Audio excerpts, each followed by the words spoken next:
What's up, and welcome back to another episode of the Run the North podcast. I am here, of course, today with the boys, the football and the Geek Slays. How we doing, guys?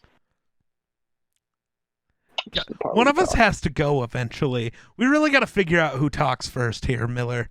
I think it's funnier if we don't. We just sit there and stare at each other for a few seconds every time. I think it's funnier if we don't. Yeah. You might be I'm right. obviously doing awful. I no longer have a beard. I feel like a manlet. I look like I'm 12. Jake, we're both going to have to shave to show our support for Miller football. I actually am planning. I've been talking about it forever. I need to just do it. Mine doesn't have as much of an effect on my face as Miller's did, though. Mine's nowhere near as full as and bushy as his. You're gonna see some shit when I shave. It's a problem. It's a problem. Does that mean you're doing good, Geek? No, I'm never doing good. But I'm alive, so that sucks. Yeah. Yeah. So today, we are holding off on a Super Bowl preview because we're at Pro Bowl weekend, but we're not going to be talking about the Pro Bowl because screw that.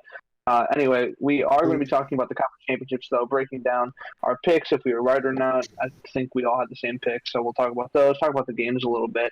Then we're just going to hop into some coach hirings. I mean, we've had D'Amico Ryans and Sean Payton be hired. We've had some offensive coordinators that have been hired, so we'll talk about those. And then we'll probably just cap it off talking about Lamar Jackson or some other random free agent stuff. So, yeah, just hopping right in with the conference championship stuff. Let's start with Philadelphia versus the Niners, the more boring of these two games. I mean, honestly, this game sucked for obvious reasons, but, I think that, I don't know. I'm going to let you guys take the floor. I've talked a lot already, but, yeah, what are our thoughts on this game? How do we feel about this? I feel bad for Brock Purdy. I really do. First of all, I want to point out, as much as I didn't like the hype around him, I never wished any ill will on the kid. I wanted him to prove me wrong. I'm pretty sure I've said that somewhere. I wanted him to prove me wrong because I like Brock Purdy. He's a fun story. The fact that the UCL injury, I do believe they said is going to keep him out for a year. Till August. If I'm not mistaken. I thought it was longer than that. The last thing I saw, but may have been an update. Either way, it's really going to set back his development. It's really going to set back any work he'd be able to do in the offseason with Kyle Shanahan to really work on some of his issues, which is rather unfortunate.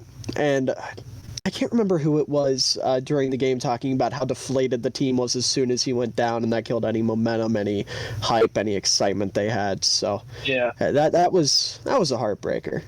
It's like I said, I'm don't want to say anything negative about the guy, given the circumstances. I'm a little glad that he's not going to be quarterbacking in the Super Bowl, but it's for all the wrong reasons. It was not the way I wanted it to happen, by any means. Mm-hmm. Yeah, I'm kind of in the same boat. I was praying on a Brock Purdy disaster class. I wasn't praying for an injury. That's not what I wanted to see. And if he would have came out and proved me wrong, that would have sucked because I would have had to deal with all the people on the internet. But, I definitely don't want to see a guy get hurt. And speaking on the thing you were saying, Brock Purdy is hoping that he only has to have a repair done on his elbow. If that happens, it's about a 6-month recovery time. But according to John Lynch, a full UCL replacement or Tommy John surgery is possible. If he does that, he might not play again for 2 years. Tommy John's wild. Yeah, Tommy John. That keeps him out for a long time. But just kind of expanding more on the 49ers side of this thing, you talked about how this team was very deflated. It's just you could tell by that defense never got penalized this regular season, and they were just so fed up and frustrated. They were one of the less penalized defenses. Nobody's perfect, but this, and even if they were a little bit penalized this season and they had problems with it, this game was ridiculous. They could not go a play without and a lot of that was just frustration. And you can tell George Kittle, I'm not gonna say the exact quote, but we all know what he said after the game. But yeah, it was a rough time, and I think that there's nothing much they could do about it. And kind of transitioning into the Eagles, but also kind of keeping it Niners. I mean, like the Eagles did not play that like perfect of a game. I mean, their defense did play well, and that was part of the reason why Purdy had the fumble and everything. But like Jalen Hurts was like solid, not great. I mean, there really wasn't much. I mean, their entire offense was just, we're going to run it down your throats, which they can do to Kansas City all they want, pretty much. But See, that's the scary thing about Philadelphia, though. They don't have to throw it. Well, no, that's not it. They played technically a bad game. Jalen Hurts was doing this thing where he was missing deep shots, which is what he's the best at throwing. Like, he could not hit a single one. So I'm not saying he's the best in the league. I'm saying the best thing he does is throw deep. I think statistically he was the best in the league this year. Yeah, maybe, but I'm still going to take Mahomes and Allen. And, obviously, but, yeah. That's besides the point right now. The bigger thing for me is the Eagles didn't play a good game, and they beat the 49ers by 3 or 4 scores. And you're going to face a Chiefs team with a bad defense, with a banged-up O-line, a quarterback still working with the high ankle sprain. That's why the Eagles are scary. Is even when they have an off day, they'll beat you by 30. Like, what do you do with them? And that's one thing that frustrates me a lot about the narratives that came out of this game. Like people saying, "Oh, Mickey Mouse run," which admittedly it was the Giants first, and now the quarterback carousel in San Francisco. But they still put up 31 points on one of the best defenses in football. Like that's like you shouldn't take away from them for that. Like sure, like the 49ers could have scored like 24 or like 27 if like Purdy had been healthy, but like they put 31 on the best defense in football, and they rushed for 4 touchdowns against the number 1 rushing defense in football. Like, it's hard to try and take away from them on that. I understand the quarterback thing, but like their defense had Purdy in Alcatraz before he got hurt anyway. So like I don't know. Yeah, I agree completely. The Eagles are, to put bluntly, as Geek said, pretty fucking terrifying. To go in and beat, what you could argue is the best defense in football. I'm not going to say they are because I know Geek's going to be on my ass about it, and I don't think they quite are at this point either, but they definitely have the best front 7 in football, and they were able to get the run game going against them. They were running right at Javon Kinlaw, and he was doing nothing. I mean, that was a rough day for him. Sent double teams at him, and it was. He didn't even send double teams at him. He was getting cleared out one-on-one. They were running directly at him, sending one blocker his way, and he was getting fucking manhandled, which blows because I really wanted him to be good given the Grant Cohn bullshit, because Grant Cohn might be the biggest clown in media, period. Up there. He's definitely up there, yeah. Like, I genuinely think he's worse than, like, Skip Bayless and those fucking morons, Dan Orlovsky, I don't know. You can name about 50 different fucking people. You know what I mean. I gotta chill with the cursing. I am going off right now. But yeah, it was a rough day for the Niners. I will say though, Charvarius Ward stepped up. I was proud of him. He played very, very well. I said last week, kind of the big key for me for the Eagles was going to be attacking those corners. They hadn't really gone against receiver as physical as A.J. Brown, and sure, Jalen Hurts overthrew him a few times, but he did a bang-up, or not a bang-up job, that's underselling him. He did a pretty good job of playing A.J. Brown one-on-one, and then Diamador Lenore obviously did the same thing. So shout out to the Niners corners. I would have thought, most people probably would have thought they would have been the liability in this game, and they were probably the brightest spot of their defense this week. So, oh no. The issue is they should have been a liability. The issue really was Jalen Hurts just missed throws. Like there's another universe where Jalen Hurts hits all 10 of those deep shots and the Eagles win by 70. Like he was just missing throws, and then there's the Devonta Smith one, the only deep shot that was caught. Yeah, caught. Right. I hate the NFL's rules. I still think you got to give them their roses, though. Oh, absolutely, you do, because they did lock them down a lot. the times they didn't lock him, Jalen Hurts missed him, which means, I mean, you did great if you got lucky and you were locked down. Can't ask for more than that. Greatness is a little bit of luck. Okay, Every time. that goes for anybody. Everybody gets a little lucky if they're getting good. So, yep. Shout out to those corners. I feel bad for the front seven though, because they got absolutely hornswoggled by the Eagles front. So, I don't know. I feel bad for the 49ers, man. I love them. I love that team. I love everything about that team, and I really wanted them to go all the way. Even though, like, part of me was like, I don't want the Purdy narratives. The rest of me was like, juice to the Super Bowl. Juice to the Super Bowl. Kittle needs a Super Bowl. Shanahan needs his ring. I don't want to listen to the Shanahan narratives. Fred Warner needs a ring. Just the whole group. They all deserve it. And I'm hoping they're back there next year with Trey Lance at quarterback, because that's what they should do. Yeah. Speaking of what the Niners should do, I mean, kind of moving into like talking about like where do the Niners go from here? Like we talk about this with every team that's lost so far. Like, where do the Niners go from here? And it's another one of those teams where it's like they can't really do much other than make the right decision. Quarterback at first thing. That's their big thing. Quarterback. And the second thing... sorry, go ahead. I apologize. They got drafted well. Well. Obviously. But, I mean, it's just like...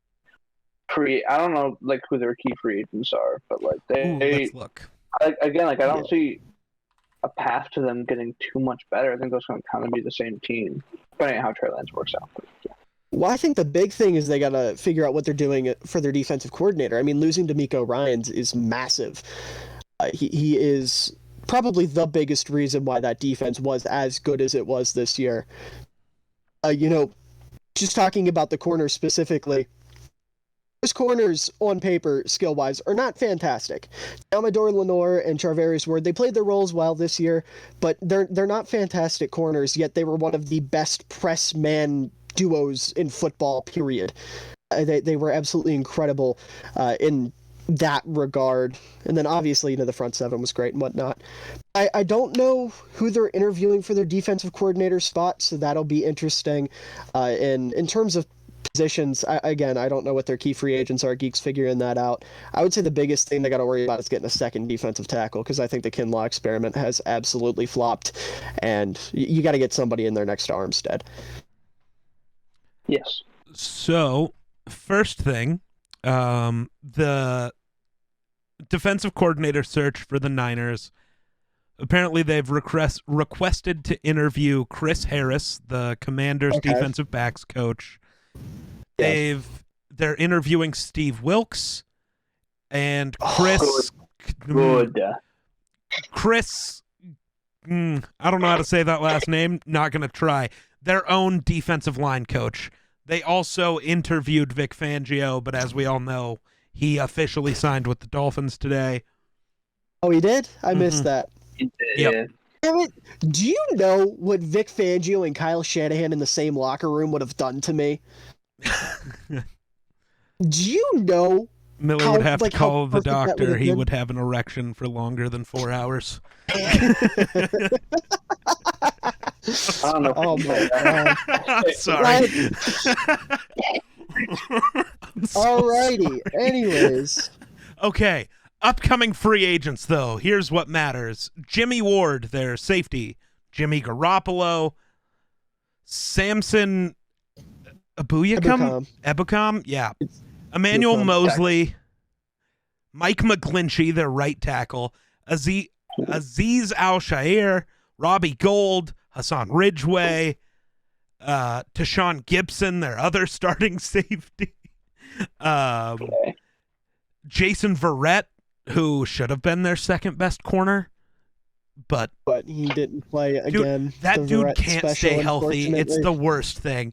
Jason Verrett is absolutely a top 10 corner if he can be on the field. He's so good. He just can't get on the field. And then Jawan Jennings, everyone's favorite Niners receiver, is also a free agent. Guy that Brock Purdy almost killed. Yes. Yep. According to NinersNation.com, 3 days ago. The Niners have $16.6 million in cap. So That's not a I would lot. imagine they can. It's not a lot, but if you play it correctly, which I'm sure John Lynch can because he's a good GM, you can probably retain some of the bigger names, like McGlinchey specifically. I would imagine Al-Shaair can probably stick around. How old is Mike McGlinchey? 29. 27. Oh. Really? Ooh. Interesting. So do you consider something else? Like who's going to be available at tackle? Free agency? Yeah, I'm looking. I know Orlando Brown's like there, but like that's an awful choice. I mean, there's also like Taylor, Isaiah Orlando Wynn. Brown. Yeah. That would be interesting. Kid from the Falcons. McGarry, I think is his name. Yep. Caleb McGarry. He's only a year younger than McGlinchey, though, so at that point, I'd rather just really keep 28. McGlinchey. Yep. Man. Caleb McGarry is 27.9 years old. Mike McGlinchey is 28.5. So, yeah, 29 and 28, respectively. Who else is out there? Jason Peters. Who's what, 74? Something like that, yeah. Mike Remmers, everybody's favorite Super Bowl MVP creator. He's really good at that. Shaq Barrett, Von Miller. Remmers is good for giving the other team a Super Bowl MVP. Terrence Steele, the Cowboys' right tackle, is also a free agent. Yeah. I mean, you can always like let McGlinchey walk and pray that Peter Skoronski falls in the draft.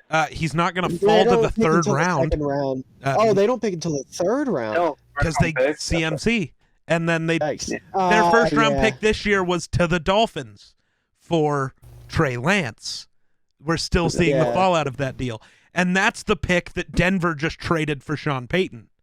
Yeah, because remember, every bit of every move that happens all goes back to the Laramie Tunsil trade in 2016. It is the biggest domino in NFL history, and it's wild.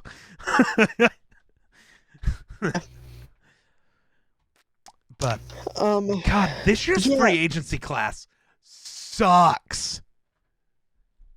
All around. They're like there isn't much room for them to improve through free agency. I mean, like I said, I think this will be a pretty similar team come next year. I mean, we know what they are. And that offense, they're not losing any of their key names on offense, like weapon-wise. I mean, they're going to have CMC and Debo and Ayuk, and hopefully Ayuk will stay. I hate that I'm about to say it. Ayuk is not yet. Oh, okay. Ayuk still got 2 years left. Okay, yeah. Good. But, man, if I'm the Niners and the Vikings don't re-sign Dalvin Tomlinson, do you add one of the 5 best run stuffers in the game to that front 7? If you can afford because it, Javon Kinlaw, you can tell him to go fuck off. Because then you have Armstead, who's a better pass rusher, and then Dalvin Tomlinson to shut down the run. So you can really let Armstead and Bosa just go get it. Yeah. That would be such a good move. And Charles Omenihu, he's there too. Oh, yeah. He's an upcoming free agent, I think. Upcoming free agent. I didn't list him because I kind of forgot he existed. I saw the name, but like it didn't click in my head that he mattered. I was like, bench guy. Yeah, he's solid. Yeah. He's solid. Yeah. I agree. But didn't he get in trouble? Did he just do something that was a no-no? I don't know. Everybody's doing things that's a no-no. Yeah. Everybody. Cole Kmet's fucking Jeffree Star. No. Fuck you! We said we weren't going to talk about it. I know. I had to, though. I'm sorry. We got into the poor thing. Jake's just like, fuck, why did I agree to do this show with these two? Listen. Okay, little rant for you, okay? Oh, my God. God damn it. I'm sorry, Jake. An NFL player. He isn't fucking an NFL player. Jeffree Star is, good for him. He's fucking somebody that he's happy with. Good for him. But it isn't an NFL player. I'm telling you right now, that little clout-chasing bitch is lying to all of you to cause a ruckus. He's literally more famous than, like, every NFL player. So I don't know if calling him the clout chaser. No, maybe the NFL player's fucking him for clout. Maybe the NFL player's clout chasing. I'll put it this way, too. If he is fucking an NFL player, I don't care who it is. I really don't. Good for them for being able to be comfortable with themselves and sleep with who they want to sleep with. That's none of our fucking business. But I can tell you right now, it's not Cole Kmet. Cole Kmet is in a committed relationship. That part's fair.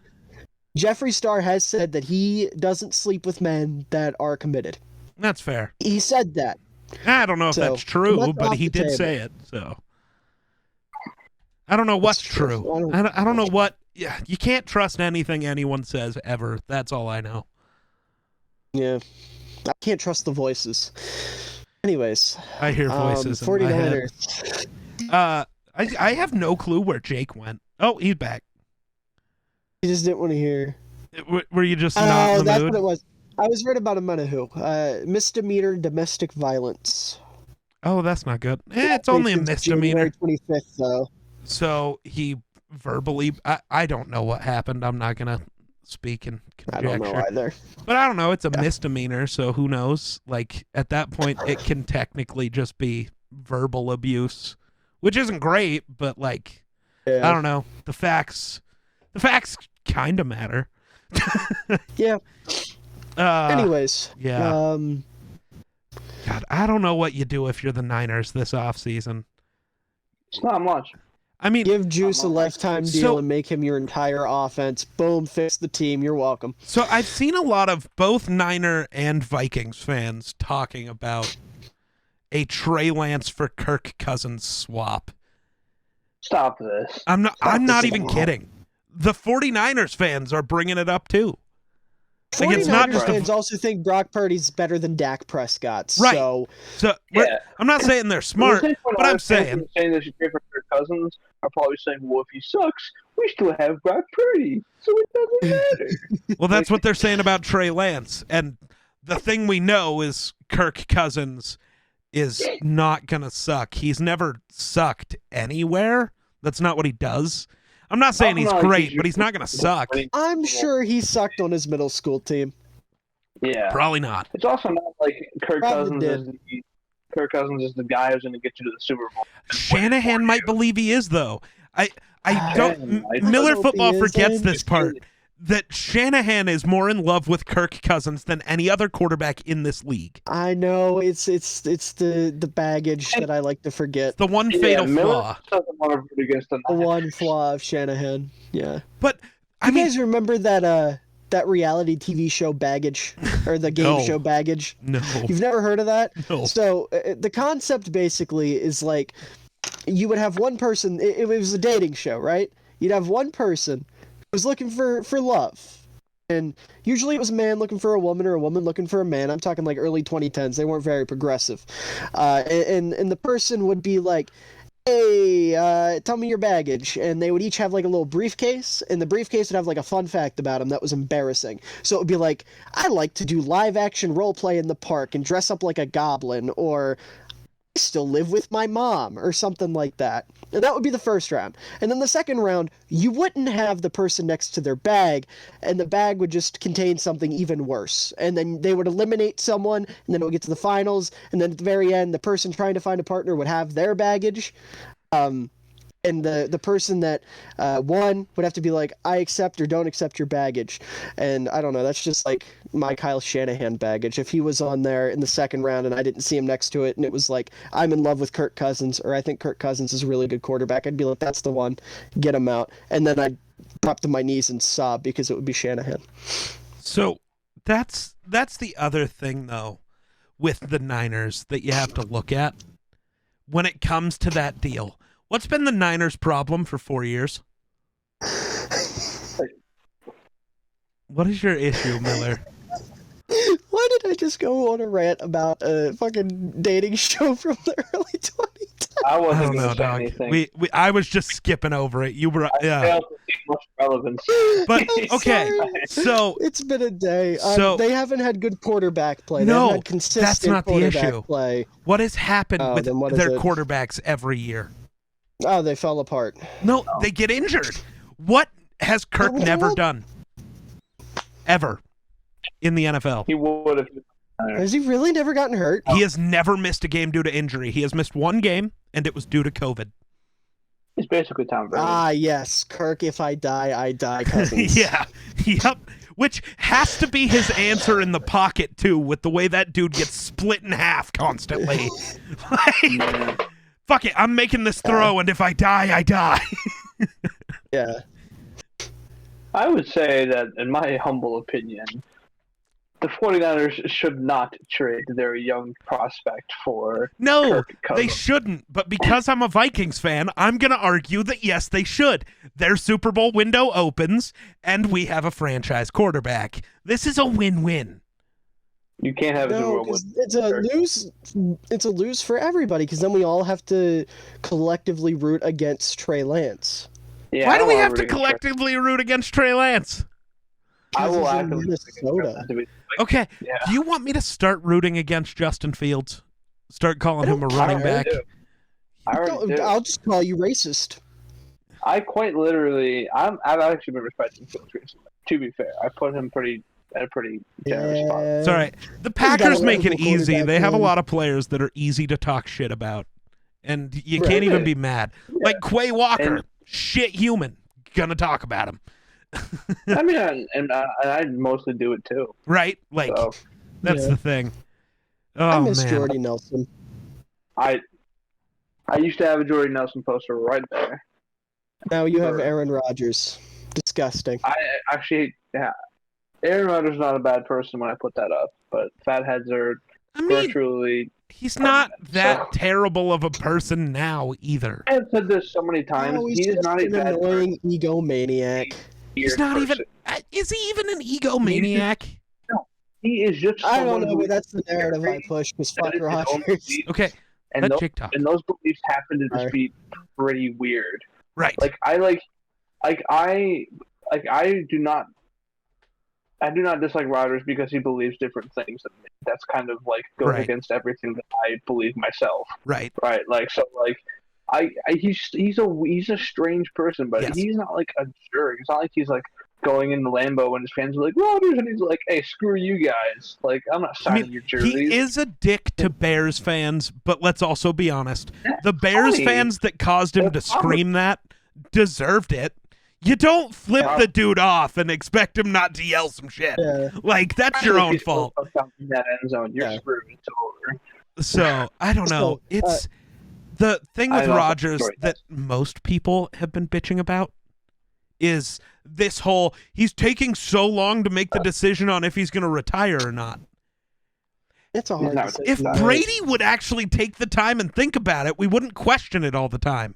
Rodgers Yeah. is going to know when he makes the decision, either yes, I'm all in, or no, which is fine. Because the Packers are fine either way. They already have their replacement QB. It doesn't matter. Like, Rodgers taking, and then the like Gronk getting pissed because Rodgers talked about winning MVPs. Literally 3 sentences later, he says, "Why come back if you can't compete for a championship?" That was literally in the same quote Yeah. that everybody freaked out about. Like, listen to the dude's full clip or don't talk about it. Geek, it's the internet. You can't do that. It's the Yeah, internet. well, Y'all either need to get better or get off the fucking internet. Jesus Christ. That's not how like- it works. That's what Rodgers has to decide is like, is he going to be, if he comes back to football next year, is he going to be in a place where he can compete? If it's Green Bay, the answer is no. If Right. it's New York, the answer is maybe. Like, you could probably make a run at it, but the division's tough. Right. I don't. If it's Well- Vegas, which it will not be Vegas, but if it was Vegas, It could be. no, because it's still a little tough, and I'm not sure the sporting cast is good enough.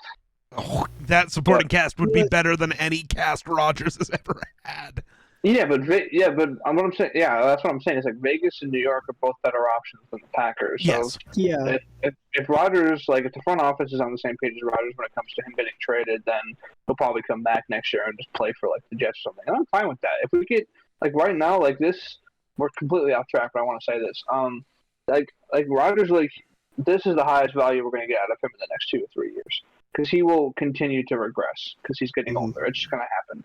So if we don't trade him this year, we try and trade him next year. We're not going to get a first rounder, which we will get a first this year. We will not next year or the year after. You want to hear my wild trade proposal? Aaron Rodgers for Kirk Cousins, Dalvin Cook, Adam. No. We go full NBA with it. We go full NBA with it. We get a 3-team trade. Rodgers to the Raiders. Derek Carr to the Jets. The Jets' first-round pick to the Packers. Garrett Wilson to the Packers. No.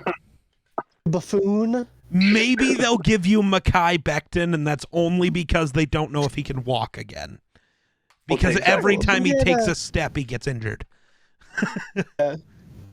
I was going to say they could throw in Elijah Moore, but I guess he's going to be fine now that LaFleur's gone. Yeah. Yes. Did you guys hear about that when he Yes. What was it he said to LaFleur? He cursed at him. I can't remember what he said specifically. He said F you something. And then criticized his play calling just to his face. Yeah. He openly cursed him in practice, which is funny. I want to say real quick. First of all, Jake, I apologize for talking over you. You being on your phone has me discombobulated because you were a lot quieter for me. So I didn't hear you speaking 3 minutes ago. So that's my bad. First of all. Second of all, I do think... I think you're overselling the AFC East a little bit. If Rodgers was a Jet, they would absolutely be the favorites to win. With the state the Bills roster's in right now, Miami, we don't know if they're going to have a quarterback next year. We have no idea what's going on with Tua. And the Patriots are the Patriots. So the Jets would be by far and away the favorite in that division with Rodgers. Rodgers to Miami. Yeah.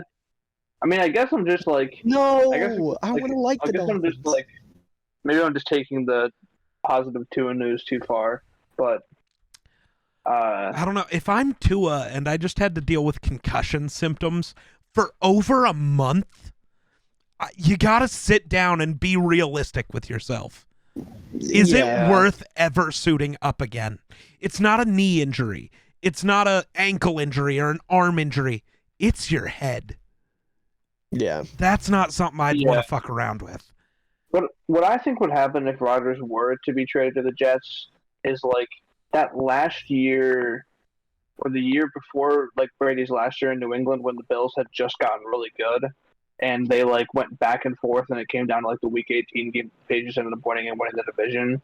I feel like that would be the Rodgers Jets and the current Bills relationship, with probably the Bills coming out on top and the Jets being a wild card. But honestly, I see very little reason against. If Rodgers were to get traded to the Jets, I would find it very hard to pick a flaw that would hold them back from winning the Super Bowl because they're good pretty much everywhere else. Whereas with the Bills, you can count a lot of flaws. Yeah, a lot. I would probably say the Bills ended up being the 3 seed in the AFC, and the Jets were the 6 seed. I'm probably picking the Jets. Right. With Rodgers, yeah. But how any of this relates to San Francisco getting better, we don't know. But there's connections. The Jets think they're the Niners, so. Sure. And Rodgers made a Niners reference today. Blah blah blah. Yeah. There it is. Maybe Rodgers is going to San Fran. He said he wasn't today. He's not. Yeah. He was playing some golf tournament, and the announcer was like, "Hey, Aaron, you got any news you want to share for us?"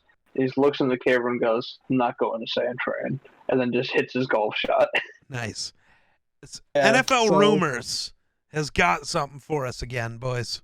Can we delete that account off the internet? We should, but dude, I still love that fucking Ian called him out on the Pat McAfee show. He's like, that's not real. They don't know anything. And on Twitter, there was one thing where they quoted him, and he was just like, "Didn't say this." Yep. Period. Yeah. I love it. There was another instance, too, where he interacted with someone we're mutuals with. I can't remember who it was specifically, where I quote tweeted them and said, "This is bullshit." And then someone replied and was like, "They're idiots." And then they replied to that person and said something along the lines of actually, we've had multiple reporters go on to work for ESPN and CBS, blah, blah, blah. So they said, "Okay, who?" And never got a response. Yeah. I can't remember who it was, but that was funny. Tweeted them and said seeing as they're saying this, the opposite will probably happen. They were like, actually, we're like statistically 85% right, like 90% of the time. I was just like, brother, you're not. Like everything is either right and super late or wrong, and then you like, or like really vague and kind of wrong, and then like, have you seen them like? Whenever like Ian or Adam Schefter post something, they'll like reply with a tweet that they sent like an hour before then that's like really vague and kind of right, and they're like, "Why did you give us credit?" Like, because you don't know what the fuck you're talking about. Or they give you like a really obvious opinion or a really shitty opinion and try to pass it off as news. Like I remember when Justin Fields started like on his rise, they tweeted something. They were like, "I don't think Justin Fields is very great," and they're supposed to be like a news reporter, only news, no opinions, just the facts. And just recently, like, sorry, go ahead. When the Jets hired Hackett, they were like, "This is very clearly setting up for Rodgers to go there." In my opinion, like that's what caused Rappaport to go, "No, none of that's real. That's not why this was done. I don't know what the fuck." Yeah. Oh, God. Hackett was just a good offensive coordinator at one point. He is going to be a good offensive coordinator. I believe that. Yeah. He's just not a good head coach. Yeah. Anyways, Geek, what were you saying? The Colts are apparently going to release Matt Ryan. That's not shocking. NFL Rumors is now trying to tie the 49ers as the team that will add Matt Ryan as a backup for Trey Lance. I did see this report, actually. I did see that as well. Yeah. What? Why? I don't know. Matt Ryan can go anywhere you want because he's not going to start somewhere. Right, so it's just like, who wants a veteran backup? Maybe he could start somewhere, though. I mean, doesn't he want to tarnish his legacy? His legacy's been tarnished. There's nothing. Yeah, he's good. It's okay. He'll just go back to the Falcons and mentor Desmond Ritter. I mean, that wouldn't be the worst choice. Fuck, yeah. I don't know. Matt Ryan, if he started in Atlanta, might be the best quarterback in the NFC South. Yeah.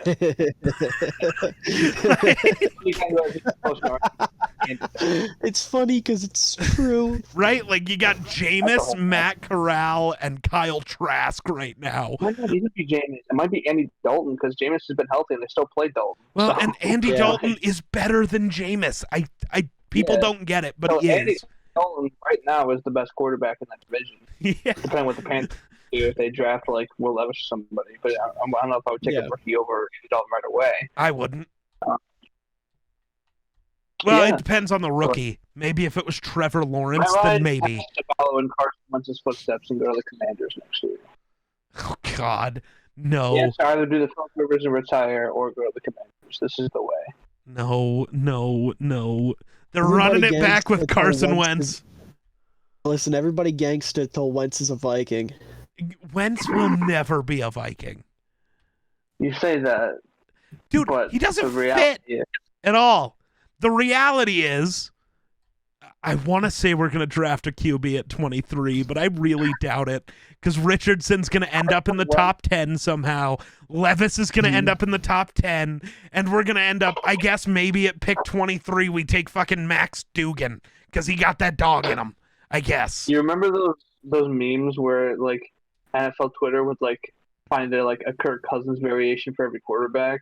Yeah. Carson Wentz is just North Dakota Kirk Cousins. That's all it is. No, North Dakota Kirk Cousins, but worse at literally everything. It doesn't matter. It's not about the skill. It's just about the vibe. Daniel Jones is no more Mr. Nice Guy Kirk Cousins. No, yeah. Daniel Jones is fast Kirk Cousins. Come on now. Yeah. It's true. Ryan Tannehill is Kirk Cousins' cousin. No, we're not talking about Dak. Because Kirk Cousins in a Cowboys uniform. Yeah, that's the one. That's definitely what everybody tried to say Amari Cooper said last year. That was so funny. Oh, God. No! Oh, what? Broke my pen. Oh. This fucking guy's playing with a pen. I broke the clip off my pen. Why? What?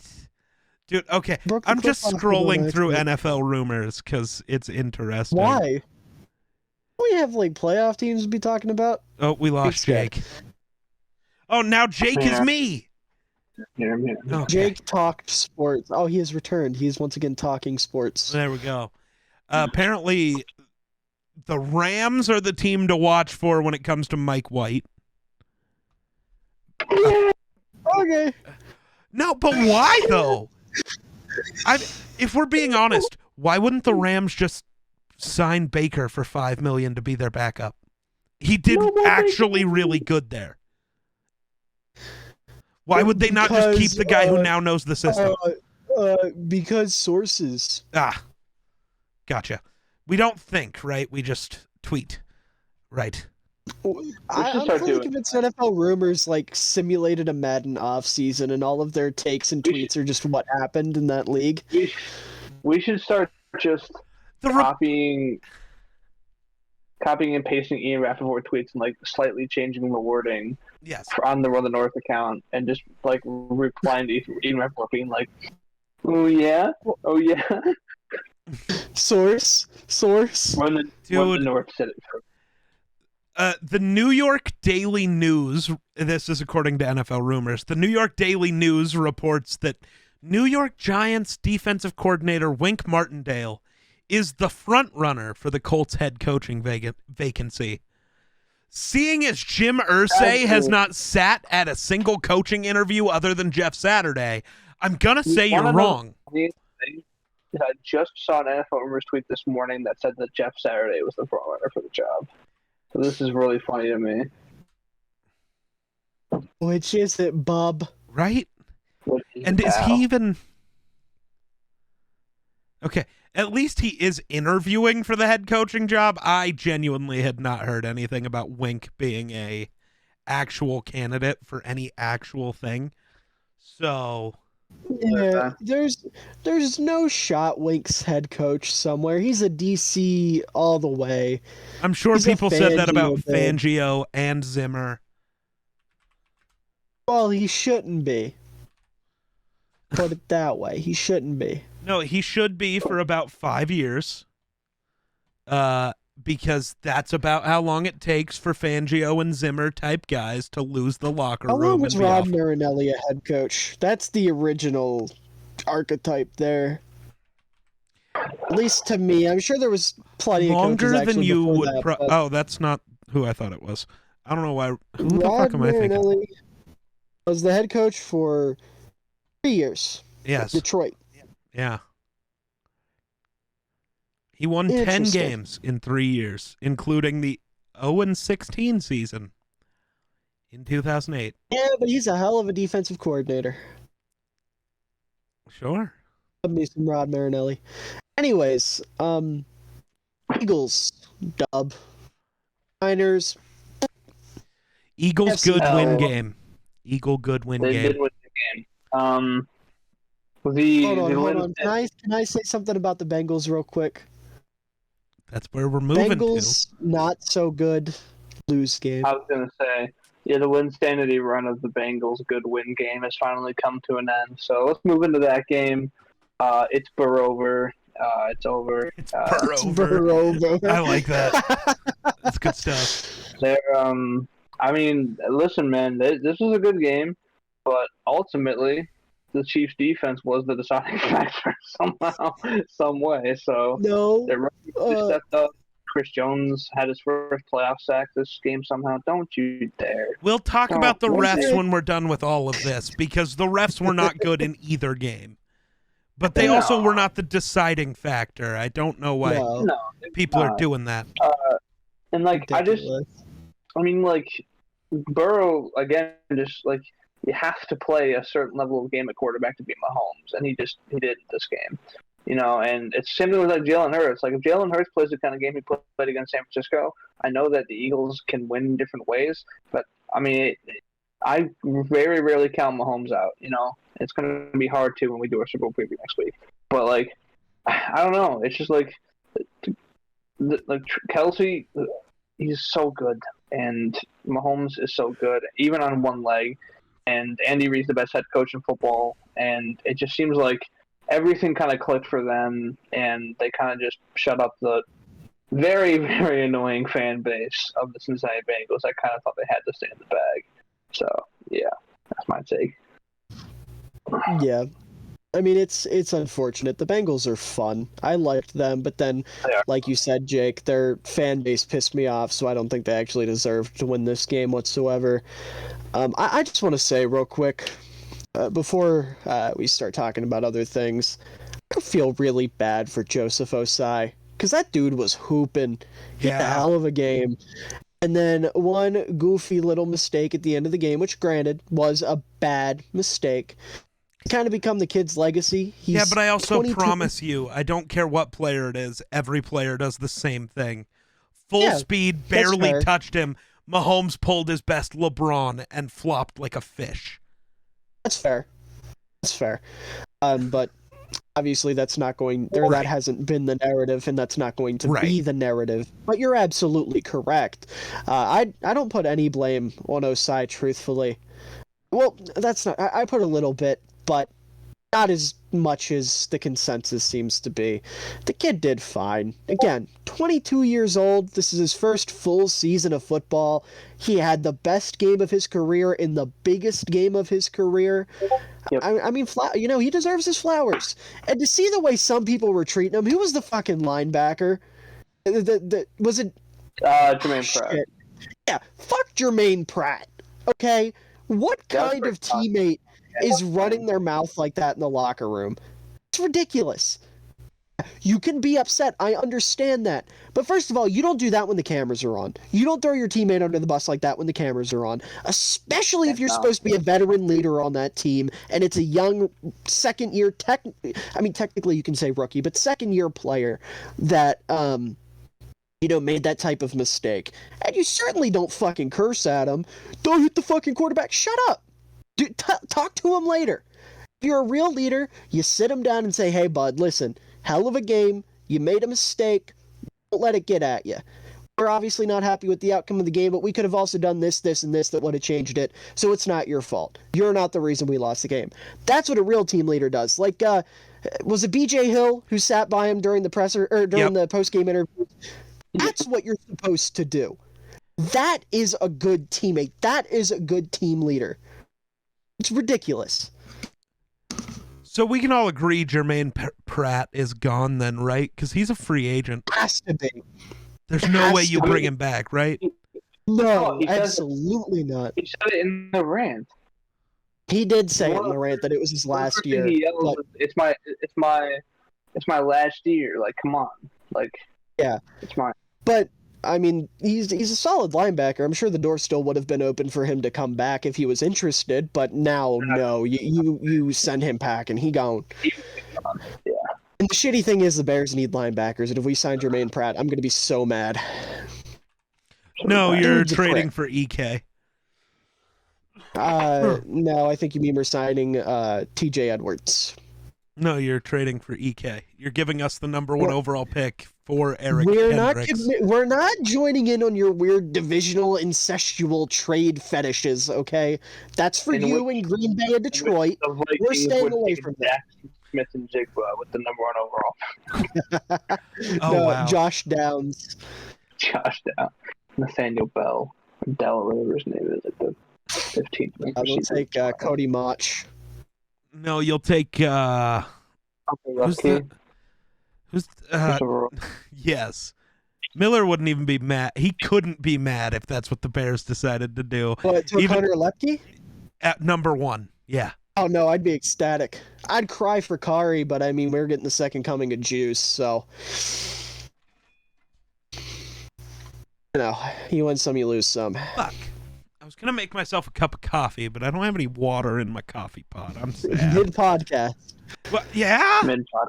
We gotta talk for a while, man. I need a drink. Fuck. Right. God. Now I gotta drink Prime. All right. Well, since Geek's doing that, we'll move on. I'll continue talking about the Bengals here a little bit. There you go. D. Higgins, pretty sick. Pretty good at this whole football thing. I would say probably the best jump ball receiver in football at this point. Second best. Oh, Jettas. Okay. No, Is that that's where not you're even going who with I that? was going to bring up.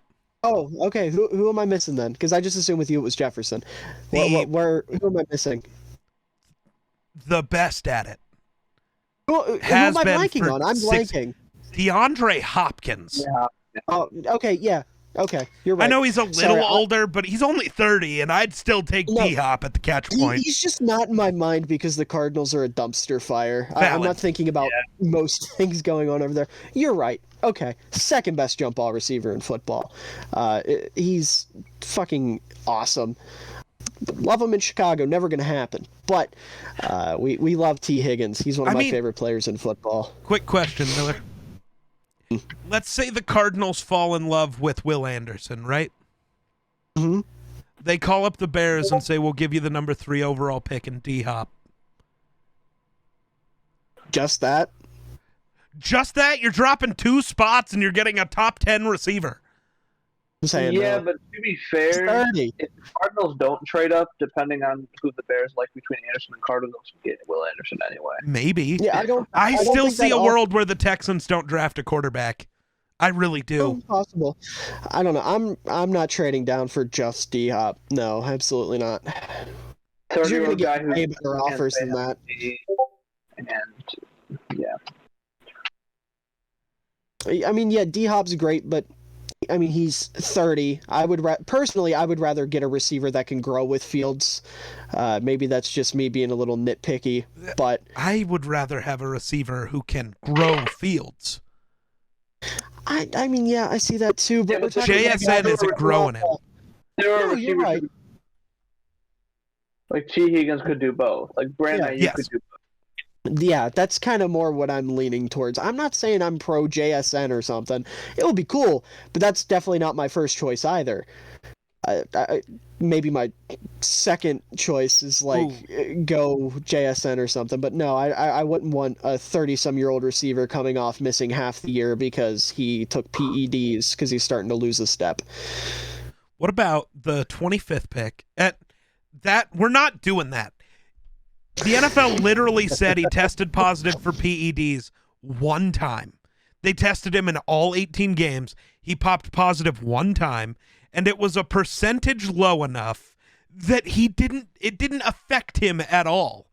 We're not doing that. We're not trying to make him out to be a cheater. It's all part of the script, bud. I still want to know why Julian Edelman, for actually taking PEDs, got a shorter suspension than D-Hop, who didn't. And the NFL acknowledged that. I don't remember this. When did this happen? The same year as Brady's suspension. Really? He missed 4 games for this? steroids. Because it's shitty. Julian Edelman. Everybody loves their quirked up white boys. That's just true. how that works. Everybody do love those quirked up white boys. But no, I mean, I don't know. If I'm the Bears, I don't know. You need a guy who can grow Fields. If I'm the Bengals, you let everyone on your team walk other than Burrow, Chase, and Higgins. Pay only those 3. Fuck it, you can find everybody else. I would not let Higgins leave if it were me. I just wouldn't. That's valid. That combo is too disagree. deadly. Like, I don't disagree at all. Yeah. Go ahead, Jake. I was just expressing my agreement with you. I didn't have anything to add. Oh, it sounded like you wanted to keep going and I was interrupting you. Yeah, Sorry. go for it. But no, like, D-Hop should be something the Bears consider. Maybe you don't even trade the first pick. Maybe you trade something else, but you should I'd be okay consider with that. it. I'd be perfectly okay with that, but I'm not taking D-Hop to move down 2 spots. Also, if we're talking a different trade offer, sure, absolutely. I'd love D-Hop in Chicago, but I'm not risking a potential generational defender for DeAndre Hopkins at the age of 30. That's the thing. Moving down to 3, you still get one of the 2 guys. Not necessarily. I Like you said, there's a chance know. Houston takes a defender. Yeah, but there's also a chance if Houston's going to take a defender that somebody trades up with Houston to get the QB. Yeah, but then you There's a don't get your chance. pick of defender, and that's less enjoyable. Is it? Does it really matter? You know, both Carter and it does. Anderson are going to be good. They both fill needs. I would It say doesn't it matter. matters. Okay, I would say it matters. whatever. Not important. What is But, important? What about Stephon Diggs? It would depend on the package. So it would have to be like Diggs, the whatever the Bills have, 25 or 26, right? Diggs, that pick, a second this year, and their first next year for number 1. That gives you the ammo to move back up to go get a guy, but it also gives you Diggs, which you can't make the same argument for that you made with D-Hop because he's only 27. Absolutely, yeah. Yeah, and I'm not like anti D-Hop by any means. No, I know. It's just the idea of trading down and only getting back D-Hop is not super appealing. I don't know. I'm truthfully, I'm not a fucking expert when it comes to trades. I don't know how to correctly value things, so I'm not gonna commit to something with that. I mean, I'd entertain it. I'll put it this way: if Poles did that, I'd be okay with it. Assuming his plan was to jump back up and get a guy that he really liked, like I don't know, Kyrie Wilson, Kalijah Cansey, someone like that. Sure. Here's my proposition. Okay. Now, how would you feel about getting Aaron Rodgers? No, a different Packer. Oh my God! You looking for receivers? Are you? Allen Lazard, who's already a free agent. Allen Lazard for the number 1 pick, and Jack Sanborn and all of your rookies from last year. Your entire draft. Here's the Packers trade. Leave the podcast. Well, no, because if he leaves, it fucks up the graphic. We're not doing that. Careful what you wish for, bucko. Hey, what? I told you to stay, motherfucker. What are you doing? God damn it. No, the real Packers trade. He said bucko. This man is white. Good observation, Miller. Thank you. As you can see, my eyes do function. Yes. Grabbing a hammer. Hold on. Aaron Rodgers for Justin Fields and the number 1 overall pick. Where the fuck is my hammer? I don't know. So we can trade Justin Fields and pick Bryce Young. No, so what you do is the Packers send Elgton Jenkins, Rashawn Gary, and Jair Alexander for the number 1 overall pick. Do you make your interdivisional trade then, Miller? I mean, give me Gary. Fuck yeah, I love Rashawn Gary. I'm a Rashawn Gary enjoyer. You want to take on the contracts of both Elgton Jenkins and Jair Alexander? That wouldn't even. We got $92 million. I was gonna say they'd still have $70 million to spend after they did that. So yeah, why not? You get Rashawn Gary, who would instantly become a top 5 pass rusher if he was a Bear, because I say so. You get Elgton Jenkins, who can play any position on the offensive line and be the best in the league at it, because I'd say so. And you get Jair Alexander, who can go be with his dad, Equanimeous St. Brown. There you go. Okay, so I'm trying to think of. Okay, we need to go back to what's important here. Bengals Chiefs. Yeah. I mean, look at the Chiefs side of this. We'll talk about where the Bengals go from here in a second, but we do want to give the Chiefs their flowers because they actually won the football game. Yes. So, yeah. I mean, yes. Legitimately, it is just I don't know, man. Their defense was pleasantly surprising. Those rookies really stepped up, and Chris Jones. I know it's the Eagles' offensive line, but Chris Jones is definitely something you got to worry about, no matter who you are. And it's just MVS completely cooked Eli Apple, which praise God, love to see that. And I mean, the problem is they are decimated. I don't know who's playing in the Super Bowl or who isn't yet, but Tony and Juju and Hardman all got hurt, and they are just against that secondary. Got more, baby. Chiefs fans, or not Chiefs fans, Chiefs front office. There's this guy. He's a free agent right now. We've seen him wear the number 13 and the number 3. You got 2 weeks. Give OBJ a call. Does OBJ qualify for a ring if he wins it with them? Oh, is there like a minimum games you have to play with them? There is not. You don't even have to play a game. Practice squad players get rings. Based. Not even kidding, they do. Really? So OBJ, because he played in the bowl, would get a ring.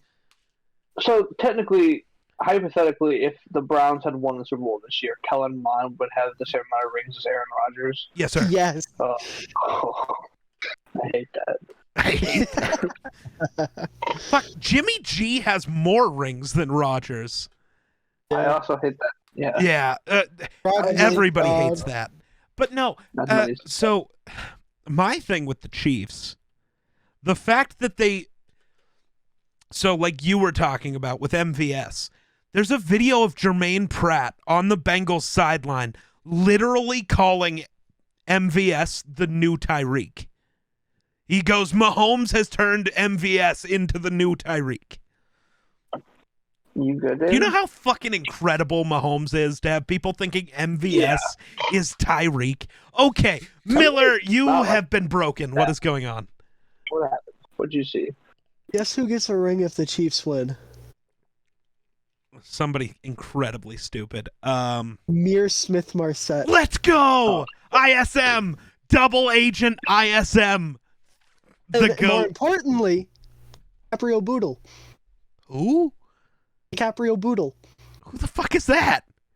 DiCaprio Boodle. He has the fucking coolest name I've ever heard. I don't know if that's the coolest one I've ever heard. But DiCaprio Boodle? Name a cooler name than DiCaprio Boodle. Mo Ali Cox. That's valid, actually. Mo Ali Cox is the best name in all of sports. Clinton Dix better. No, Mo Ali Cox better. No, also, fun fact, Melvin Gordon would get a ring. You would. Yeah, she's on the He's on the Chiefs practice squad. Didn't know that until just now. Anyways, as you were saying, Geek, that is fucking absurd.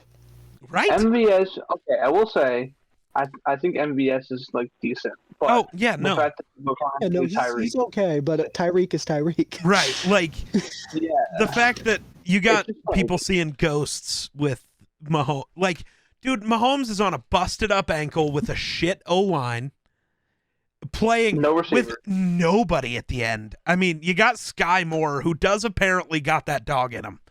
As much as I hate wearing 24 at receiver, he's got that dog in him. He did win them the game, essentially. Yep. Like, if he'd gotten tackled at like the 20 or the 25, they probably would have had to go into overtime with the new playoff rules. I wanted to see it, but still. I didn't. I hate the new playoff rules. It's so dumb. They didn't need to. It doesn't fix anything. Whoever wins the coin toss wins the game. Now you're just causing chances for injury, which is stupid. Yeah. Because, like, if this rule was implemented for the Chiefs-Bills game last year, guess what? Mahomes goes and scores first, then Josh Allen goes and scores. But guess what? Mahomes scores again anyways, because their defense couldn't stop me. Like, it was awful. That rule change does nothing at all. And I'm sorry, it was fair. Your team having to play defense is still fair. That's technically 33.3333 repeating % of your team. Special teams matters. We're not discounting them. We're not doing that. That's not very for the brand of us. I don't even care about for the brand. It's just the Devin Hester bias in me.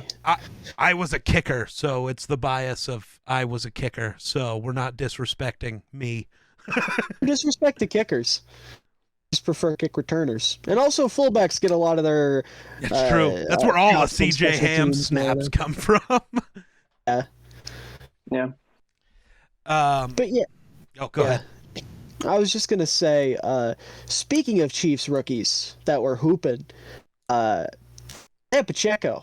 Yes. He's pretty fucking good at football. He is him. Yeah, he's the new guy at running back. Dude runs so hard, and I love it. Dudes who run hard are my kryptonite. He doesn't run hard. He runs like a psycho. That dude gives zero fucks. That is not running hard. That is just a psycho. And it's just like, if he continues to develop and the Chiefs have a good run game, it's over. It's over.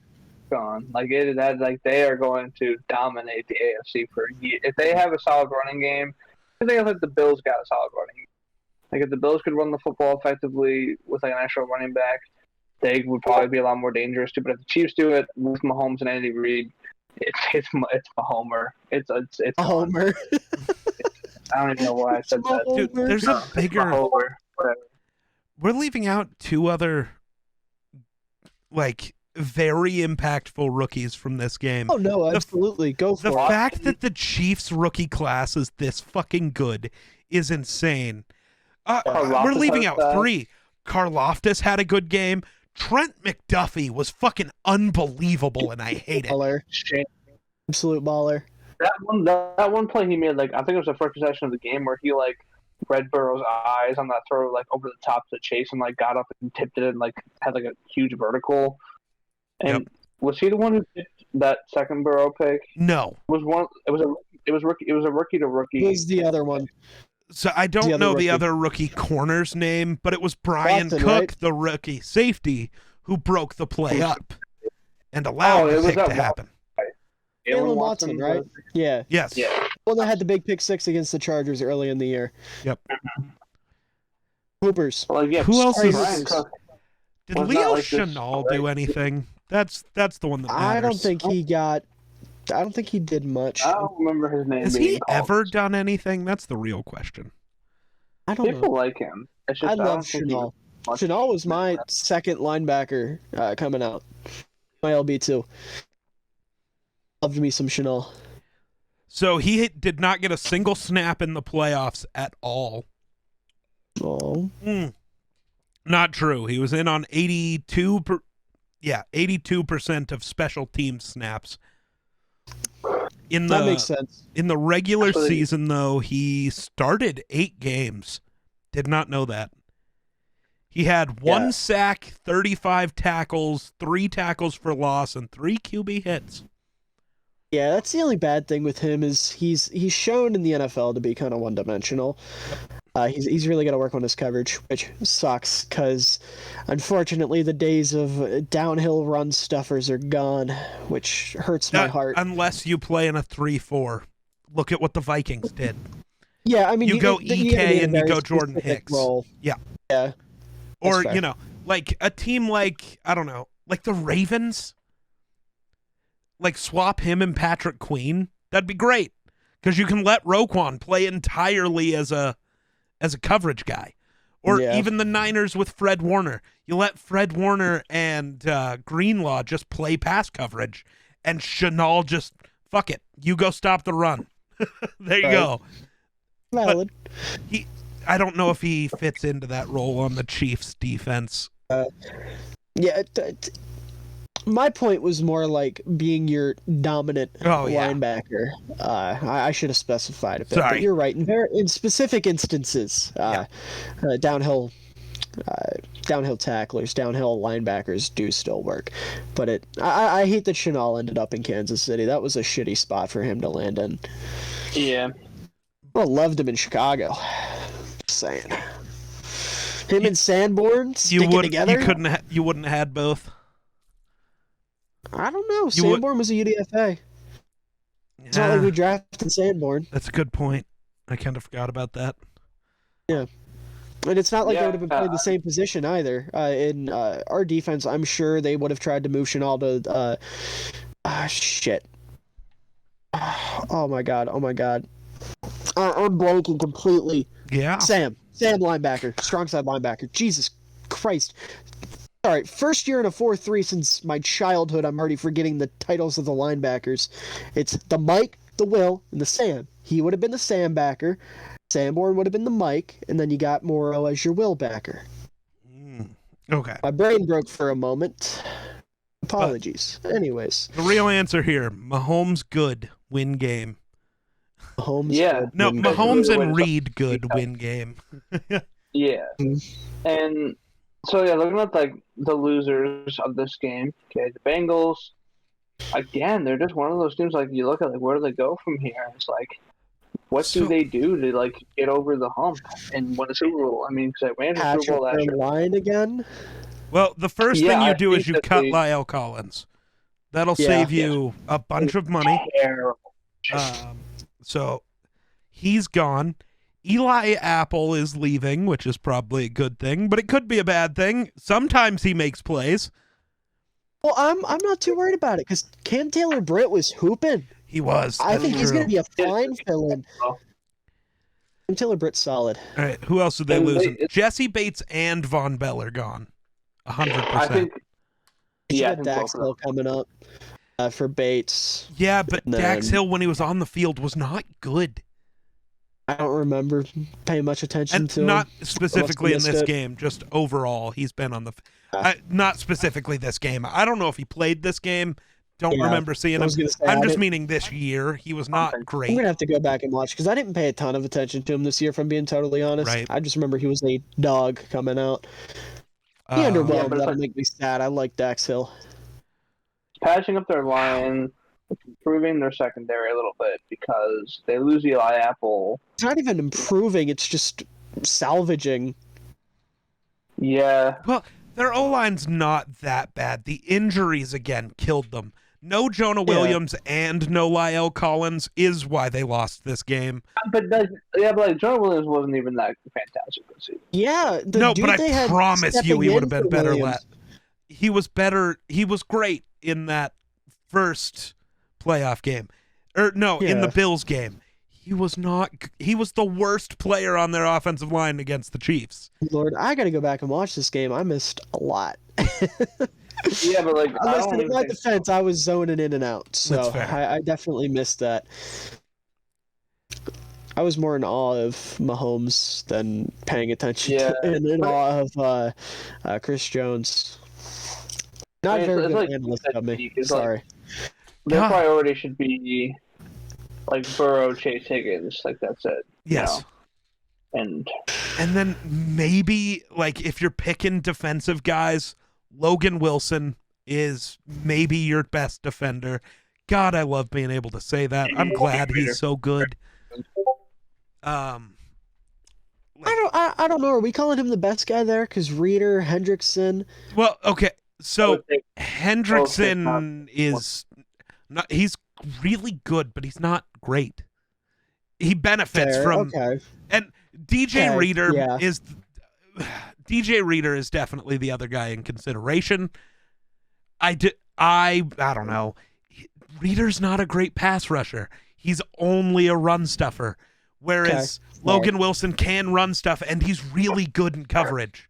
Other Okay. than that Okay. phantom PI call that cost them the Super Bowl. I was so pissed when I saw that. Because I'm rooting. Like I've said, I root for the team with a guy from Wyoming on it if the Vikings aren't in. That's just kind of what I do. The fact that they made Logan Wilson the scapegoat to let the Rams win was goofy. That was not PI.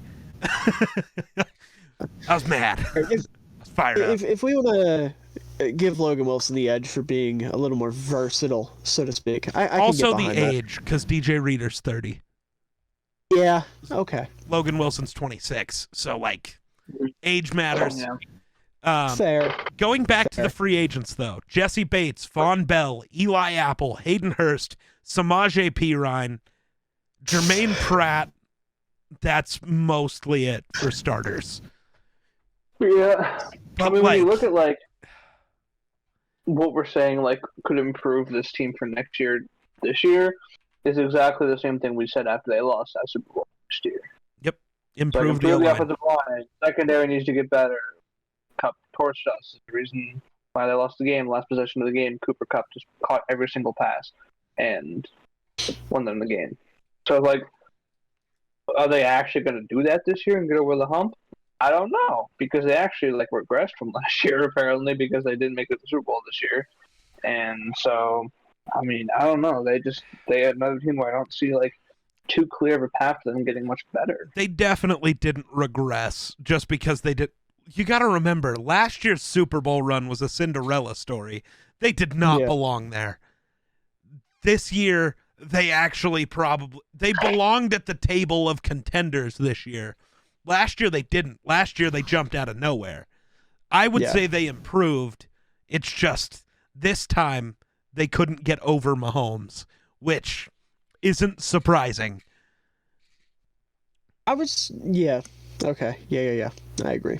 I'm trying to figure out their cap space. Wow. As of right now, the Bengals are going to have $35 million in cap. The benefits of Burrow, Chase, and Higgins making nothing. Yeah. Dude, they got to capitalize. They got to win a ring next year. Well, now they should probably move on from Joe Mixon. Oh, yeah. Please. Yeah. Get him out of the league. But yeah. Get him out of the league. Get him off the team. Get him out of the league. And then be smart. Change it out. Go get Saquon. Oh, I thought you were gonna go with your Bijan Robinson. Oh no! Do not waste your first round pick on Bijan if you're the Bengals. You need O-line. Is that help. how you say it? Is it Bijan? Yep. It's Bijan Robinson. Yeah. I only know that because my favorite college team is Texas's biggest rival. So. Fair. That's tough. My high school Spanish classes ruined the letter J for me when it's in places it doesn't look like it should be. Don't start learning Swedish then, because it also makes the Y sound. So. Oh, yeah. J is fucking confusing. Yeah. Anyways. Saquon to the Bengals would be sick as fuck. Right? Dude, okay. If I go look at all free agents, though, if you got $35 million in cap space, right? Mm-hmm. Go get, if you're going to spend money on a guy, don't let it be Jesse Bates. Pick a guy like Saquon. Right. But then if you're the Bengals, don't get tricked by Orlando Brown Jr. Just don't.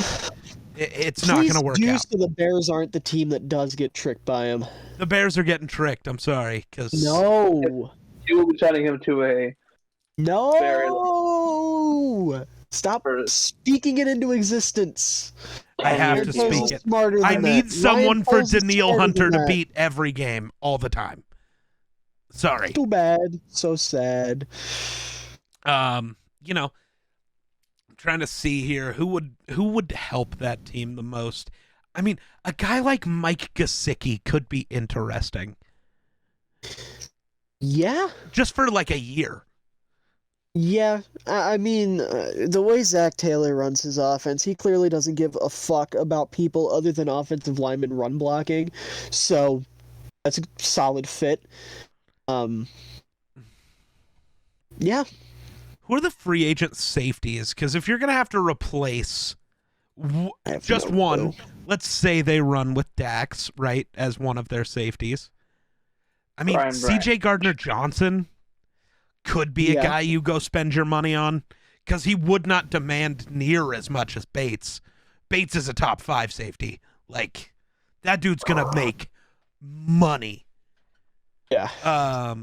But you could go get Adrian Amos is kind of old at this point, but you could go get him. Yeah. I don't know. I don't want to defend. Don Bell's doing. Right, but if Dax Hill can't be Bates, then you need somebody who can fill the Bates role. That's fair. I mean, maybe Terrell Edmonds because he's younger. I don't see Edmonds being a massive Jabril player. Peppers. That could be interesting. I have more faith in Peppers than I do Edmonds. Yeah. Sure, really? That's not a hot take. I don't know why I said that like that. Yeah. What has Edmonds done? I was about to say the same Which thing, Edmonds do you think we're talking about? Safety. The safety from the Steelers, who does nothing. Who does nothing? Okay. Yeah. What has he done legitimately? I mean, I'm not going to say he does nothing. I'm sure he at that point, he does his little thing fine. If we're doing that, what has Jesse Bates ever done? He's never won anything. Never led the league in anything. He's good. Broke up a pass that got intercepted. That looked good on tape. Last year, looked good on film. Play a vital role on this defense. Okay, let's be honest. Have any of us ever watched Edmonds' film? No, but I don't hear Theo Ash trying to be a contrarian, calling him the best safety in football. Yeah. So why are you trying to rely on Theo Ash? Watch your own was fucking making it- film. I was joking. If Okay, none I of was us have just saying watched that's the the type of film, guy that Theo Ash would watch once None and of be us watch enamored film with that because have absolutely nobody no cares about him. good Yeah. or better than the other options. Realistically, I'm sure he's fine, but my big thing with Fine? him is I see a lot of Steelers fans that aren't a huge fan of him. And if Steelers fans don't like you, you must not be that great. Because if you have any shred of talent in Pittsburgh, they're going to hail you like you're the savior. That's not true at all. No, it's not. They're really bipolar. Yes. If you have a bad single play, they're going to roast Okay, you. well, I've never seen Ryan a Neal, Steelers that's fan- the answer. Ryan Neal. Brian Branch is actually the answer. I When they don't draft- see Branch falling to 30. I really don't. And I I'm don't even know who sorry, that is. O-line. He's an Alabama safety. Oh, take the big fella that just Oh my measured him like the God. fucking Hulk. Dude. What's Ah. his name? Taylor? No. Is that his last name? DeJuan, isn't it DeJuan Jones? Oh yeah, I'm thinking. Okay, yeah. I'm thinking. Ohio State guy? Yeah, DeJuan Jones. He's I'm getting Taylor from. what did he measure at? Yeah, 6'8", 6', 375, with an 89.5-inch wingspan. That is like Davis Anthony Davis. right, but that wingspan is also it's like 7. What is it? 7'7"? That Something like wingspan that. is incredible. Oh my God, boys, check Twitter. Oh my God. This play of so senior bowl's happening right now. Oh my God, this is something. Who is he bullying? I don't know who that is, but that's just that's another grown man NFL prospect. It looks like a child. Yeah, sorry, never mind. He's a Bear. First overall pick. Sign me up. He's not even the best Ohio State offensive lineman. That's the worst part. Dog, I don't know shit about this class. I don't know what an Ohio State is. Dude, so what I know, the thing I know is Ohio State was unrealistically good at pass blocking this year. Like Interesting. when you start watching CJ Stroud tape, Stroud had the most unrealistic pockets of any college quarterback ever. You can't even determine how good he is because he never had to move. Yeah, at because they all. got what's his nuts? Paris Johnson.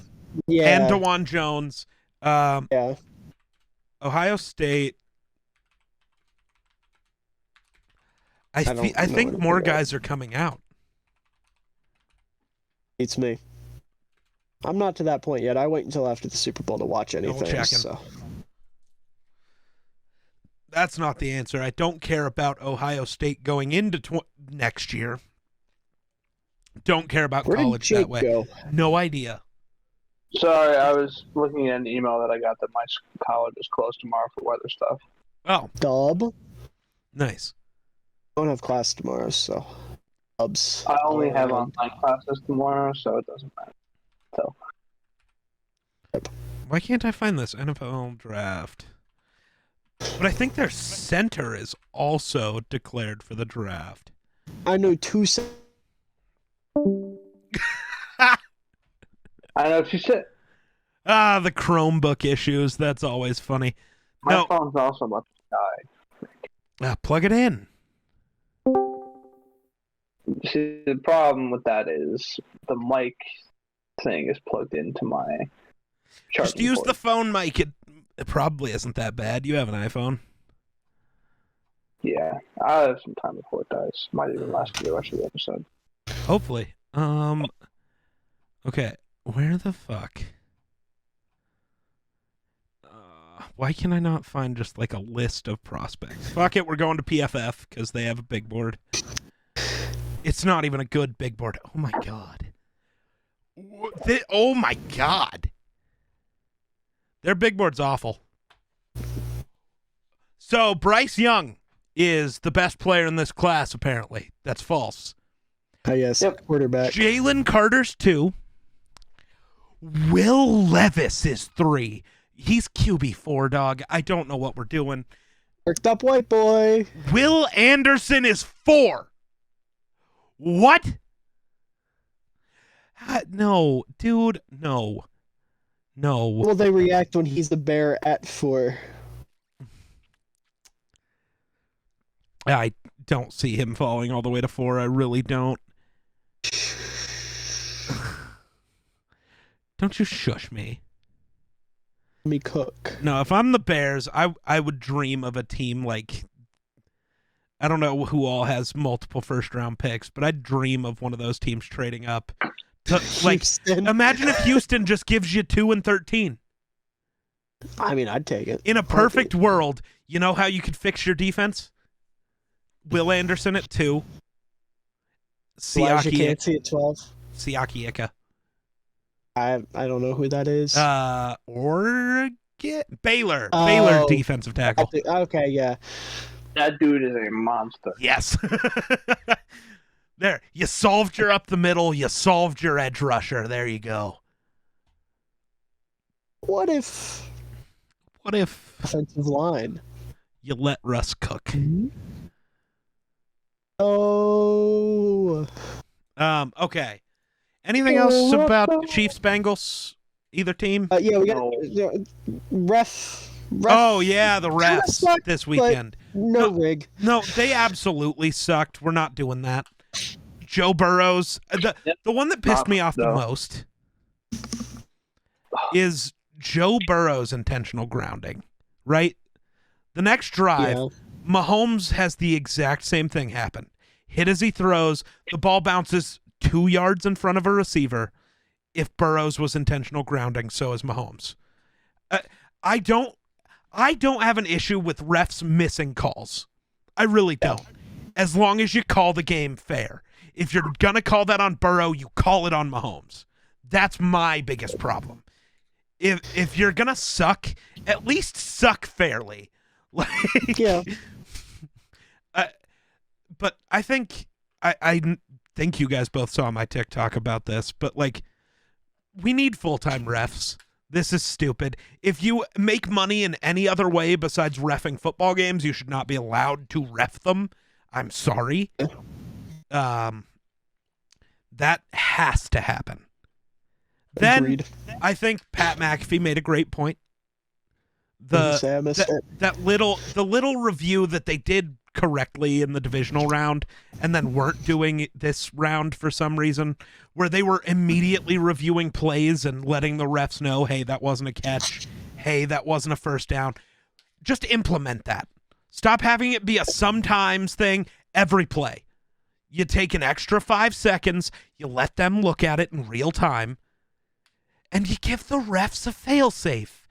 Because when guys get shit wrong, we need somebody who can go, no, that's not right. Let's do it right. That's the best way. Then my other big thing, I want to know if you guys agree with me. We need to change the catch rule. It's stupid. What specifically about it? This whole, we slow down the catch to like 1 frame per second. The ball moves 1/32 of an inch. That's not a catch. That's stupid. If it looks like a catch to the naked eye, unless you can clearly see the ball bounce off the ground, it's a catch. Like the Devonta Smith play, that should be a catch. First of all, he caught the ball, took 2 steps, and dove. That's a catch. By the NFL rule, that's a catch. So I don't know why everybody was getting upset. He made a football move. He took multiple steps. But there was the catch in the Chiefs game that did get overturned. I don't remember which guy caught it. But, like, we got to stop slowing it down that incredibly far. That's not realistic. It's just not. I don't know why for a catch it has to be 100% perfect, can't have touched the ground, can't have whatever.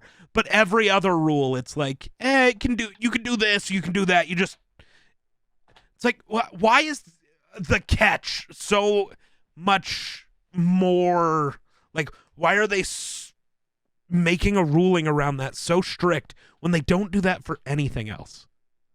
Yeah. They also need to fix roughing the passer because it's stupid. Seriously?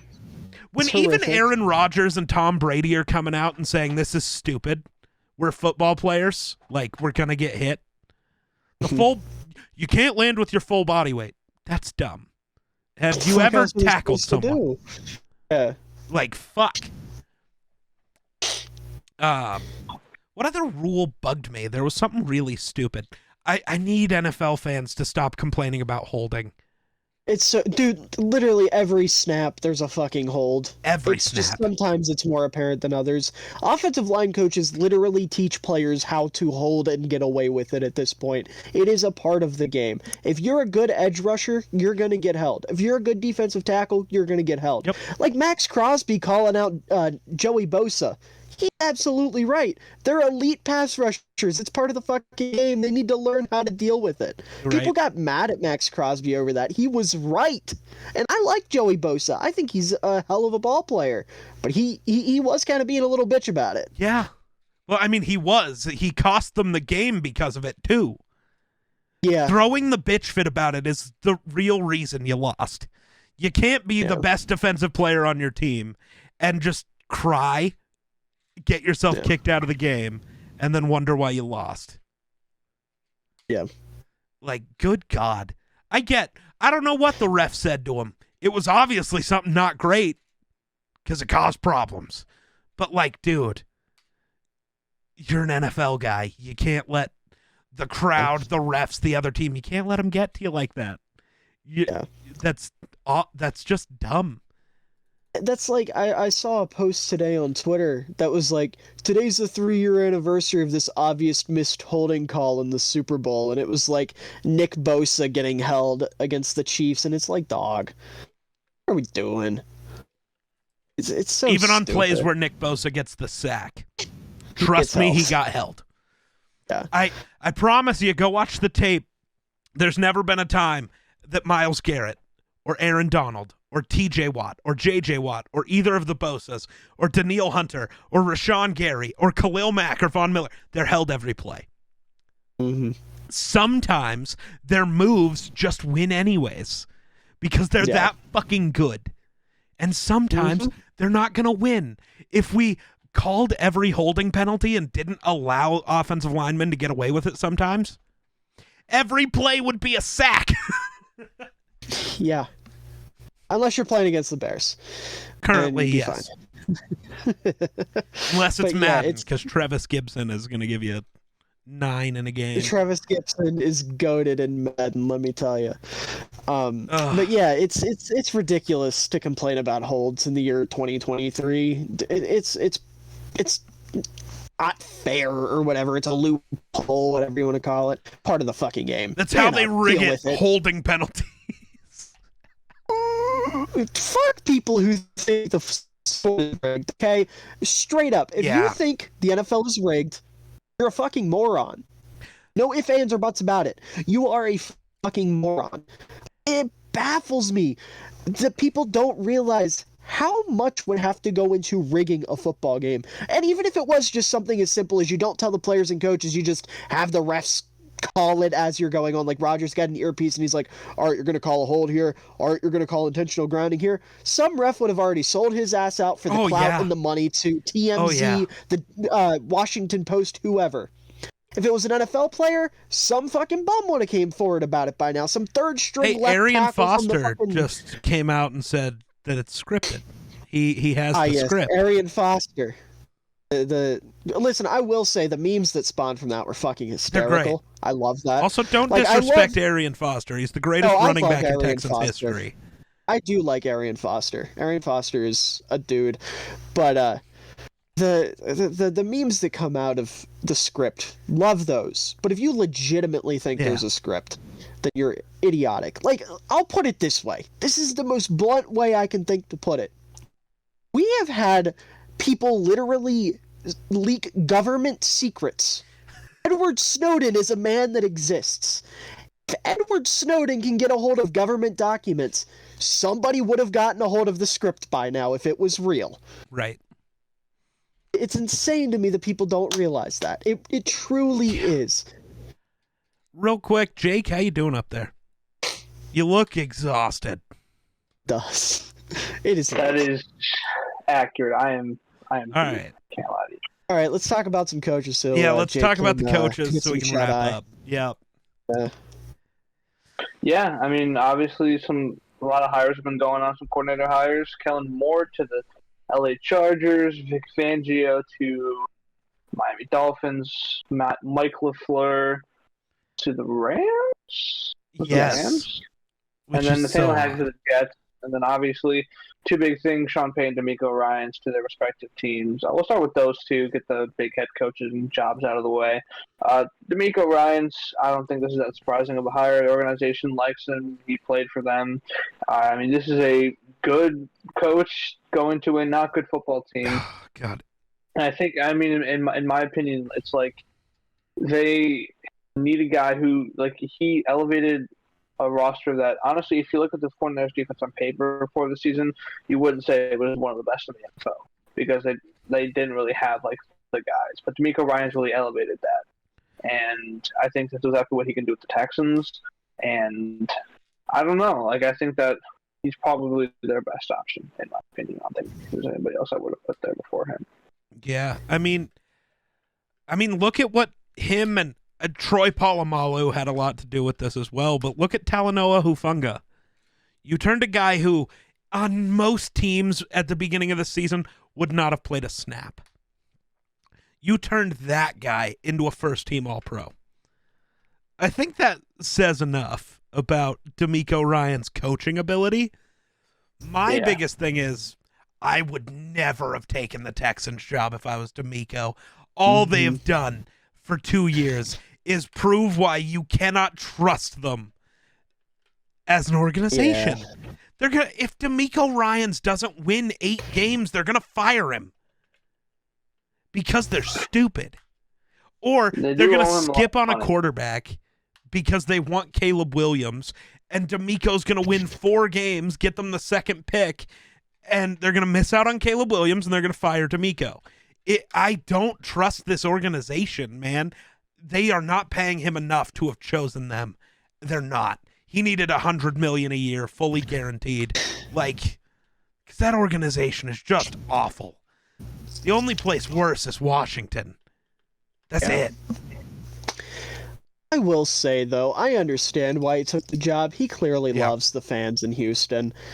And I think that's going to pay major dividends because he knows what those fans want, what they need, what they quite frankly deserve at this point. And he's going to be, I'm a big culture guy. That's the biggest thing when a head coach is hired. I think, okay, how are they going to impact the culture? That's why I loved Matt Eberflus in Chicago because he completely flipped the team's mentality. Dan Campbell in Detroit, Doug Peterson in Jacksonville, Brian Dable in New York. We have seen time and time again, granted, you can take Chicago out of there because they weren't very good, but teams that are great have head coaches that come in, they establish a new culture, they change the team's way of thinking, their way of playing, and I think D'Amico Ryans is going to be a prime example of that for Houston. I mean, like I said, he's a guy that knows that city, he knows what they want, he knows what they need, and he's going to be able to relay that onto the players, onto his staff, etc. And I think another big thing as well is I love some of the fits with their younger defensive players. Like we were talking about earlier, D'Amico Ryans had the best press corner duo in football with Diamador Lenore and Charvarius Ward. Not very good corners. Ward's fine. Lenore's a cool backup. Imagine what he's about to do with Derek Stingley. Yep. Derek Stingley is about to cook under D'Amico Ryans. And then on top of that, Thomas Booker, their defensive tackle, and I will admit, I'm stealing this straight from Brett Coleman.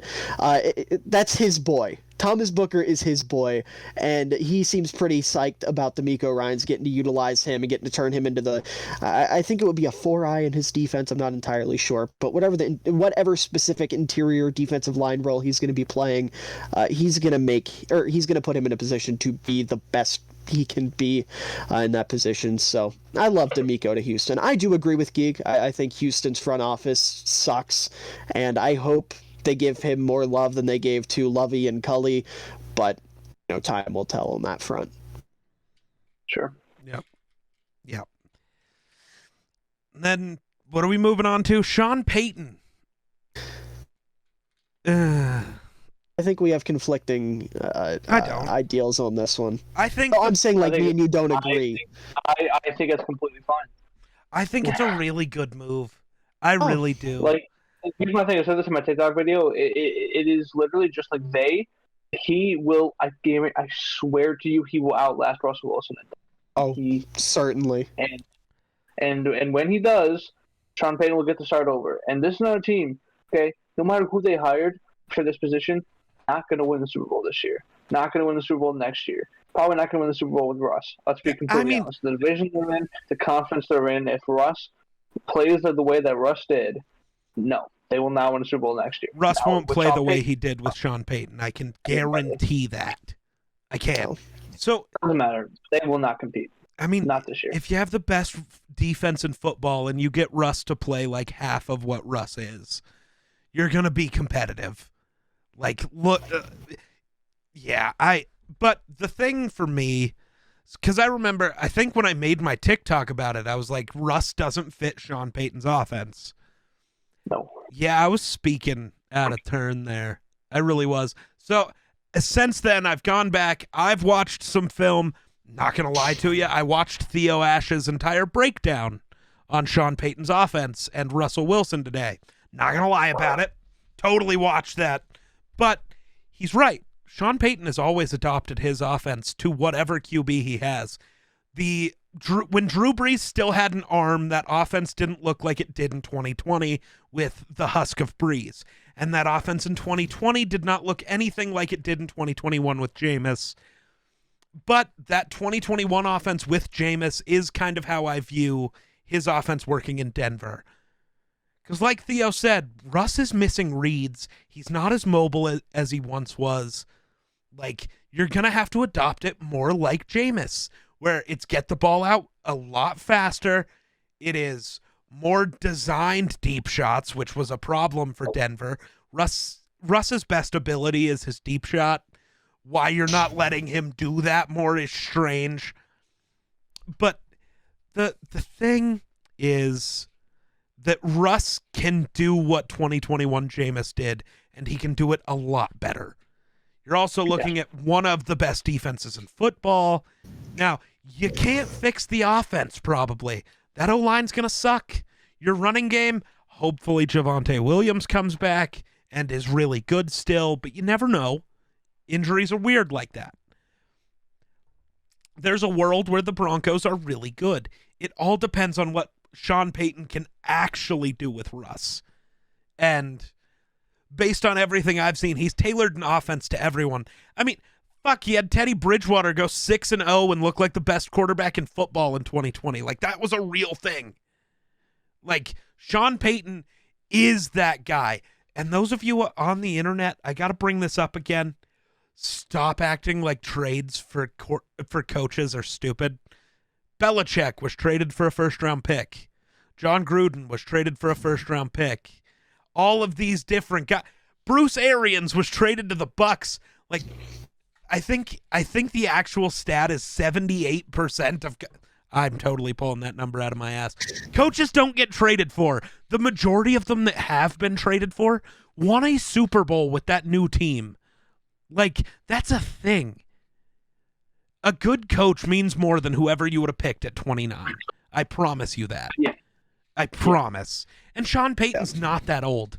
Like, he's going to outlast Russ as long as the new Broncos ownership isn't stupid and tries to scapegoat Payton, which, based on the fact that you just traded for him, I don't think they're gonna.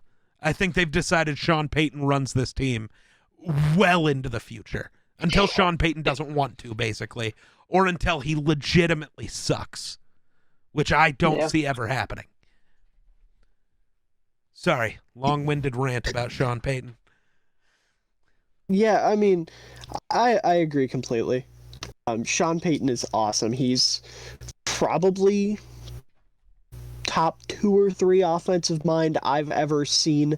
One of the greatest offensive minds we've ever seen, period. And I was with Geek at first with the whole Russ not fitting into his offense thing. Clearly, I need to look into it a bit more because the adaptability definitely makes a lot more sense. I mean, Sean Payton's a tremendous offensive mind. I don't doubt that that's the case. I will say, though, I still do doubt Russ playing in any sort of structure.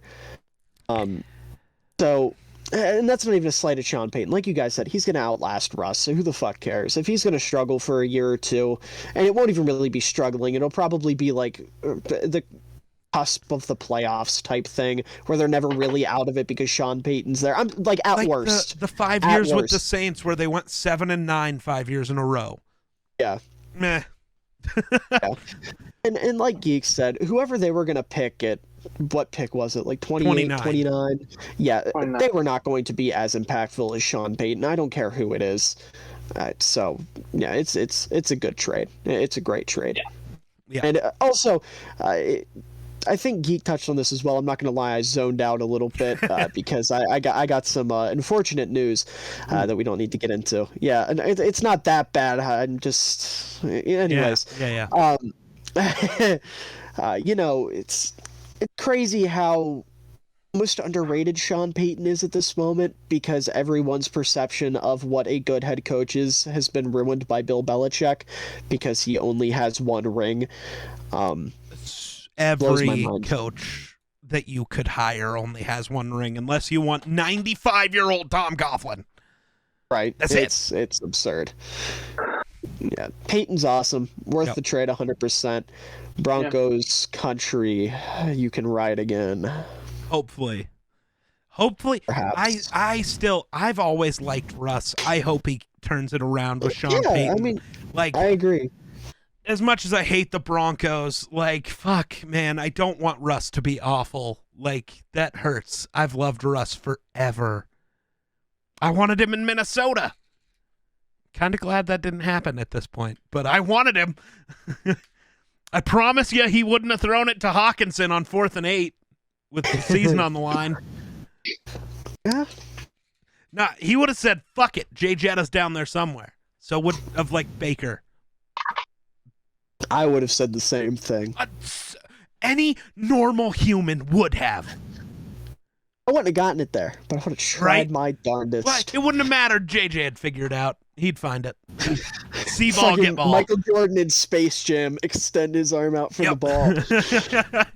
No, but like, oh, God. Yeah, I shouldn't have brought that up, but like, fuck. Anyways. No, but I can tie that back into a real game that mattered. Look at every time Mahomes needed a play. Look at every time Burrow needed a play. Who'd they go to? Kelsey and Chase. Why? Because those are the fucking guys on that team. God, it'll never not make me angry that we didn't throw to JJ there. If it's incomplete, fuck it. At least we tried. I will always be pissed off over that. Yeah. All right. Jake, other coaches. I mean, I really think the only really one that has like talking points is Kellen Moore to the Chargers. The other two are pretty just like whatever. Like Nathaniel Hackett will be a good one for the Jets, and or he won't be, and that'll be funny. And Sean McVay is just going to say, Mike, you're getting paid to sit here and listen to me talk about offense. So you hold my clipboard. You whatever you want. Oh, I wonder if he's going to be the. You know how the Rams pay a guy just to like hold on to Sean McVay and not let him step onto the field? Maybe that's what LaFleur is. Yeah. But yeah, Kellen Moore to the other LA team, the Chargers. I think Kellen Moore is fine. I don't get where the hate comes. I kind of do, but I really think that he is fine, and I think that he's actually is a good guy for the Chargers offense. I think that he will do a good job in LA. That's my take. I think this is a good hire for them. I think that he's a guy who can elevate Herbert the way that he elevated Dak. I mean, in the years Dak was healthy with Kellen Moore, they were a top 5 offense.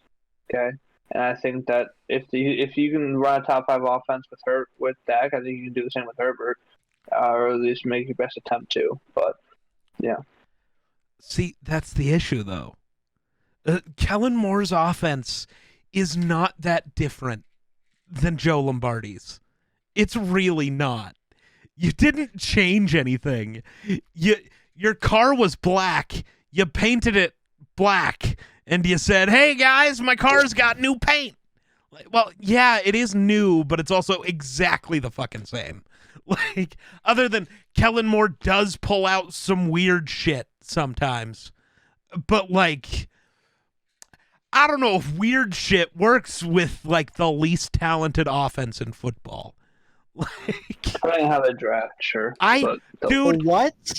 No, I'm doing this. I don't care. Their tight ends suck. Their O-line sucks. Austin Eckler is the biggest fraud of a running back to ever exist. He's the worst. Cole Kmet would be the best weapon on the Chargers. Darnell Mooney might be the best receiver on the Chargers. Who cares about Mooney? Keenan is washed. Keenan is washed. Mike Williams can't stay healthy, and he's just a one-trick pony. And his only trick is he can go up and get it. But then he can't make a play after the catch. Yeah. He can't, the Bears have more weapons. Monty and Khalil Herbert are better than Eckler. Like, I know. Oh my God. I guess the Chargers win because they get Slater. Fell into my trap. I just wanted him to praise the Bears' weapons. No, I call out any other team and I'll make the same argument. I don't like the Chargers, man. That's valid. I can't. I'm sorry. I don't think it's good. I also just don't like Kellen Moore. I don't know why. I know the offenses have been top 5, but the scheme is just weird. Like, I've had to watch a lot of Cowboys games because one of my closest friends is a Cowboys fan. So, like, he'll come on, hop in a Discord call and watch the game with me because he lives fucking forever away. But, like, watching that offense, it does not do much. It's not innovative. It's just basic and boring. And because CeeDee Lamb, Tony Pollard, and Dak Prescott exist, it looks flashy sometimes. But now you don't have CeeDee. You don't have Tony Pollard. You do have a better QB, but the weapons in every way are worse. One exception. Huh? They have a fullback, and the Cowboys didn't. Fair, I guess. But Yeah. guess what? Now that Kellen Moore is the OC, they don't have a fullback no more. It's not true. They still have Zandy. He might be on the roster, but he'll either get cut or he'll have less than 5% of offensive snaps. Listen, genuinely speaking, if Xander Horvath gets cut, I am on Kellen Moore's doorstep. I'm throwing hands. All right. Xander Horvath is my fucking pride and joy. I love that man. Let's wrap up before Jake falls asleep in his chair. Or did you even give your thoughts on this? I'm so sorry, Miller. For once, it should be you getting cut off. No. I mean, go ahead and give your thoughts. I don't really have much to say. I just hope he figures out how to make the running backs work, because Eckler poopy. Eckler, you know how you make it work? You get rid of Eckler. It's valid. And find who wants literally Eckler? Any other running back. Like, go sign Alexander Madison. You would actually have a real running back then. Yeah, but who wants Eckler? I'm sure some dumbass team would take him. Dallas. Fucking maybe. They're going to lose Tony Pollard. He can fill that void. They're like, give us Eckler. Fucking Jerry Jones and his Palpatine is like, Eckler. Yes, Dallas. Trade for Eckler and Adam Thielen. They have names people know. They're not good anymore, but people know the name. One of them is White, which Jerry likes. Also, to be fair, Adam Thielen's not as bad as we're making him out to be. The big issue is the cap hit. You can't cost more than Devontae, but be Adam Thielen. That's not how that works. Yeah, that's true. Yeah. Like, if Thielen was making 10 mil, it wouldn't bother me. If he was making 8, fuck it. We can't get rid of him. But at 20? Deuces, dog. Sorry. Never mind. I won't say that. Say it. Go ahead. Say it. No, that would get me into a whole tangent. Okay, I don't want to torture Jake. Yeah, Jake needs Betty by. I gonna mention fucked him up and made it late. I'm sorry, Jake. Yeah, I was gonna mention the Don't do it. the players all-pro fullbacks, but that's too much. Don't Jake, mention the players hurry up. all-pro anything. It was fucking awful. Every bit of it. The fullbacks angered me. CJ Ham wasn't in the top 5. I don't know if you know. saw that. The bastards. Ari wasn't either. The Steve bastards. Smith was, though, for whatever reason. All right. Popularity contest. Yes. Yeah. So, I mean, thank you guys so much for listening to this episode of the Run the North podcast. Be sure to follow us on our socials at Run the North Pod on everything. If you haven't seen the video of David getting consistently cut off by the Whopper song, I would highly recommend checking that out. We're making one for every single episode because that's the new co-host is the Whopper song. This time it's going to be every time Jake gets cut off. Yeah, and then it'll be every time Geek gets cut off next week when we talk about the Super Bowl and just don't let him speak ever. Just go back a couple episodes to the one. I can't remember which game we were breaking down. You guys never let me talk about it. That's a thing. Okay. I just totally did not get to talk about one of the games. I don't remember. No, it was the Giants-Vikings game, but we never let you speak about the Giants. You went on your Vikings rant, and then we just didn't let you speak for the rest of the time. There was a game where I didn't speak about either side. You guys gave your thoughts, and I went, yeah, and then we moved on. Yeah, that would have been Giants Eagles. It wouldn't have mattered. I don't remember. It's not like it matters. Sorry, finish wrapping us up. All right, yeah, anyway, yeah, be sure to follow us on all socials, and yeah, I mean, that's about it. We've been, I don't know what to call ourselves. We've been the Run the North podcast. We'll see you.